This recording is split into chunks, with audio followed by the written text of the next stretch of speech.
దేవునికి స్తోత్రం. రాకడ వర్తమానం ఇచ్చిన ప్రతి సహోదరులను సహోదరిని ప్రభువైన యేసుక్రీస్తు దీవించి ఆశీర్వదించునుగాక. ప్రియమైన సహోదరుడా సహోదరి, ఇప్పుడు చెప్పుచున్న వాక్యము మీకు నచ్చినట్లయితే లైక్ చేయండి, షేర్ చేయండి, మీ స్నేహితులకు ఫార్వర్డ్ చేయాలని మనం చేస్తున్నాను. ప్రియమైన సహోదరుడా, మా ఛానళ్ళను కూడా సబ్స్క్రైబ్ చేసుకోవాలని మనం చేస్తున్నాము. ప్రియమైన సహోదరుడు, ఈరోజు అంశము పాపం అనగా నేమి అంటే, ప్రియమైన సహోదరుడా, యాకోబు రాసిన పత్రిక 4వ అధ్యాయము 17వ వచనము చదువుకుందాం. యాకోబు రాసిన పత్రిక 4వ అధ్యాయం 17వ వచనం అంటే 16వ వచనం కానించి చదువుదాం. ఇప్పుడైతే మీరు మీ డంబముల యందు అతిశయపడుచున్నారు. ఇట్టి అతిశయమంతయు చెడ్డది. డంబముల యందు, లోకములో ఉన్న డంబముల యందు మనము అతిశయపడుచున్నాం. మనకు ఆస్తి ఉంటే దాన్ని బట్టి అతిశయపడవచ్చు, హంగు ఉంటే దాన్ని బట్టి అతిశయపడవచ్చు, అలాగే అన్నదమ్ములు ఎక్కువగా ఉన్న అతిశయపడవచ్చు, బలగము ఎక్కువగా ఉన్న అతిశయపడవచ్చు, అలాగే మనకు జ్ఞానం ఉన్నదని, లేకపోతే ప్రియమైన సహోదరుడా మనకన్నీ తెలుసని అతిశయపడవచ్చు. అలాగే కొంతమంది గుర్రములను బట్టి అతిశయపడతారు, కొంతమంది రథములు బట్టి అతిశయపడతారు, కొంతమంది ప్రియమైన ఆస్తిని బట్టి, అలాగే డబ్బును బట్టి, కొంతమంది బలగాన్ని బట్టి ఈ విధంగా అతిశయపడేవారు ఉన్నారు. అయితే మనమైతే ప్రభువైన యేసుక్రీస్తునందు అతిశయపడుచున్నాము. ప్రభువైన యేసుక్రీస్తు మనకు దొరికాడని, మనకున్నాడని, మనం రక్షిస్తున్నాడని మనము అతిశయపడతాం. అలాగే ప్రియమైన, కాబట్టి మేలైనది చేయనెరిగియు అలాగు చేయువానికి పాపము కలుగును. కాబట్టి మేలైనది చేయనెరిగియు అలాగూ చేయని వానికి పాపము కలుగుతుంది. ఎవరికి పాపం కలుగుతుందంటే, మనము మేలైనది ఎరిగాం, మన ప్రభువైన యేసుక్రీస్తునందు అతిశయపడతాం మానేసి, మన ప్రభువైన యేసుక్రీస్తు రక్షకుడని తెలుసుకుని, ఆయన పాపులను రక్షించడానికి యేసుక్రీస్తు ఈ లోకానికి వచ్చాడని ఎరిగి ఉండి మనము దేవుని యందు అతిశయపడతాం మానేసి, డబ్బులందు, బలగమునందు, అన్నదమ్ములందు, అక్కచెల్లందు, పొలమునందు, గుర్రములందు, రథములందు, ఇటువంటి ఇది వరకు గుర్రాలు, రథాలు, ఇప్పుడు కారులను బట్టి, ఇప్పుడు మనకు కలిగిన అంబాసిడర్లను బట్టి, పెద్ద పెద్ద కారులు బట్టి ఇప్పుడు అతిశయపడతారు. ప్రియమైన దేవుడు, మోటార్ సైకిల్ బట్టి అతిశయపడవచ్చు. ఈ విధంగా అతిశయపడేవారు దేవుడు ఎరిగి ఉండి అతిశయపడుతున్న వారికి ప్రియమైన పాపము కలుగును. అంటే ఎరిగినవాడు పాపము చేయకూడదని, గర్వము ఉండకూడదని, అహంభావం ఉండకూడదని తెలుసుకుని మనం అహంభావంగా గర్వంగా నడిస్తే, లోకమును చూసి అతిశయపడితే, ధనాన్ని చూసి అతిశయపడితే, పొలాలను చూసి అతిశయపడితే, అంగులను చూసి అతిశయపడితే, కాబట్టి మనం ఏం చేస్తామంట, ప్రియమైన దేవుని బిడ్డలారా, పాపము కలుగుతుంది మనకు. కనుక మొదటి యోహాను పత్రిక 3వ అధ్యాయం 4వ వచనం, పాపము చేయు ప్రతివాడును ఆజ్ఞను అతిక్రమించును. ఆజ్ఞ అతిక్రమే పాపం. మనం అనుకుంటాం పాపం అంటే ఏంటో అనుకుంటున్నాం, పాపము చేస్తున్నాం. దేవుడు ఏం చెప్పాడంటే, మోహపు చూపు స్త్రీని, మరి వెలుచున్న స్త్రీని మనం మోహపు చూపుతో చూస్తే పాపమే అన్నాడు. గనుక ఈ పాపము మోహపు చూపుతో చూస్తే పాపం అన్నాడు. ఎరిగి ఉండి మనం పాపం చేయకూడదు అంటున్నాడు. గనుక ఇక్కడ ఏమన్నాడు, పాపము చేయు ప్రతి వాడును ఆజ్ఞను అతిక్రమిస్తున్నాడు.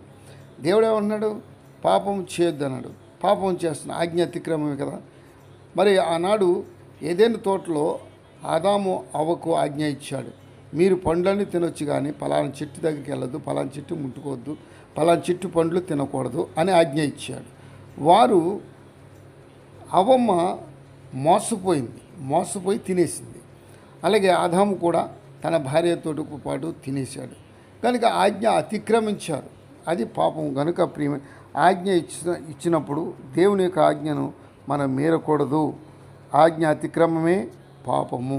కనుక ఆజ్ఞ అతిక్రమము పాపమని తెలుసుకుని మనం పాపము చేస్తే దేవునికి విరోధముగా పాపం చేస్తున్నాము, దేవునికి విరోధస్తులు అవుతాం. పాపములను తీసివేయుటకై ఆయన ప్రత్యక్షమాయనని మీకు తెలియను. ఆయన యందు పాపమేమీ లేదు. ఆయనలో పాపం లేదు, చూపులో పాపం లేదు, నడకలో పాపం లేదు. కనుక ప్రియమైన ఎటువంటి పాపము లేనివాడు, ఆయన రక్తంలోనే పాపం లేదు. కనుక పరిశుద్ధుడైన పవిత్రమైన రక్తమును మన కొరకు సిందించిన మన దేవుడు మనకుండగా మన దేవుని యందు అతిశయపడాలి. కానీ మనుషుల యందు కానీ, మానవుల యందు కానీ, గుర్రముల యందు కానీ, రథముల బట్టి కానీ, కారులను బట్టి కానీ, అలాగే మోటార్ సైకిల్ని బట్టి కానీ, పొలాలను కూడా అతిశయపడటానికి వీలు లేదు. కనుక ప్రేమ మరలా 5:17 ఏమంటున్నాడంటే, 5:17 చక్కని మాట ఒకటి రాస్తున్నాడు. 5:17 ఏమనండి, సకల దుర్నీతియు పాపము, సకల దుర్నీతియు పాపము. అయితే మరణకరము కాని పాపము కలదు, మరణకరము కాని పాపము కలదు. గనుక మరణకరము కాని పాపం ఏది? మరణము అవ్వకుండగా, పాపంలో మరణించకుండా, పాపంలో చనిపోకుండా, ప్రియమైన సహోదరుడా, మరి మరణము కాని పాపం ఒకటి ఉంది. మీరు అతిక్రమముల చేతను పాపముల చేతను చచ్చిన వారై ఉండగా క్రీస్తు ఆయనతో కూడా మనలను లేవనెత్తాడు. గనుక సకల దుర్నీతియు పాపము, సకల దుర్నీతిలో మనం ఉండకూడదు, పాపము చేయకూడదు. గనుక అయితే మరణకరము కాని పాపం ఉంది. మరణం అవ్వకుండా పాపంలోనే మనం చచ్చిపోతున్నాం, పాపంలోనే జీవిస్తున్నాం, పాపంలోనే మరణం అవుతున్నాం. కనుక పాపము మనం విడిచిపెట్టినప్పుడు, పాపముని మనం దూరపరిచినప్పుడు, బాప్తీసు పొందినప్పుడు మన పాపంలోని కూడా పాతిపెట్టబడి క్రీస్తులో నుండి మనం సజీవులుగా లేస్తున్నామని గుర్తెరగాలని దేవుని పేర మనం చేస్తున్నాం. ఆఖరిగా రోమీలకు రాసిన పత్రిక 7:25 అన్నాడు, బోధన ప్రమాణమా పాపమా? బోధన చేస్తానని ప్రమాణం చేసింది పాపమా, లేకపోతే ఏది పాపం? ప్రియమైన ఇప్పుడు వరకు చదువుకున్నాం, ఆజ్ఞాతిక్రమమే పాపం అన్నాడు. కనుక మరణకరమైనది పాపం అంటున్నాడు, కానిది పాపం అంటున్నాడు. కనుక ప్రియమైన ఆఖరిగా మరి రోమిలకు రాసిన పత్రిక 7:25 చక్కని మాట రాస్తున్నాడు, మన ప్రభువైన యేసుక్రీస్తు ద్వారా దేవునికి కృతజ్ఞతాస్తుతులు చెల్లించుచున్నాను. కాగా మనస్సు విషయంలో నేను దైవాని మనకును, శరీర విషయంలోను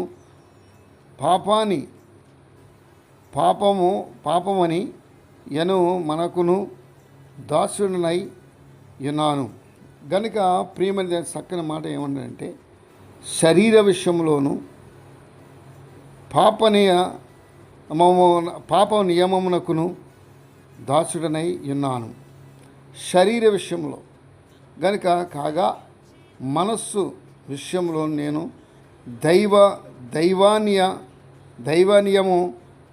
నియమమునకును, శరీర విషయంలోను పాపం నియమమునకును దాసుడనై ఉన్నాను అన్నాడు. గనుక ప్రతిదినం కూడా మన ప్రభువైన యేసుక్రీస్తు ద్వారా దేవునికి కృతజ్ఞతాస్తుతులు చెల్లించుచున్నాను. మనము కూడా దేవునికి ప్రతి విషయంలో కూడా కృతజ్ఞతాస్తుతులు చెల్లించు, పాప విషయంలో కూడా దూరంగా ఉండి పాపమునకు మనము దాసులు కాకుండా, ఒకప్పుడు పాపములు తిరిగినప్పుడు పాపములో నుండి మనకు ప్రభువైన యేసుక్రీస్తు విడుదల కలగజేశాడు. కనుక ప్రియమైన దేవుడు, పాపమునకు ఇంకా మనము దాసులు కాకుండా దూరంగా ఉండాలని మన అపోస్తలుడైన పౌలు గారు చక్కని మాటలు హెచ్చరికలు చేస్తున్నాడు. గనుక ప్రియమైన సహోదరుడు సహోదరి, దేవుని యందు భయభక్తులు కలిగి విశ్వాసం నుంచి ఆజ్ఞ అతిక్రమించకుండా, పాపము చేయకుండా క్రీస్తుని ఎరిగిన మనము, క్రీస్తుని ధరించుకున్న మనము ఏ విషయంలో కూడా పాపమునకు దూరంగా ఉండాలి. కానీ పాపమునకు దూరం కొంతమంది పాపం చేస్తూ అతిశయపడతారు.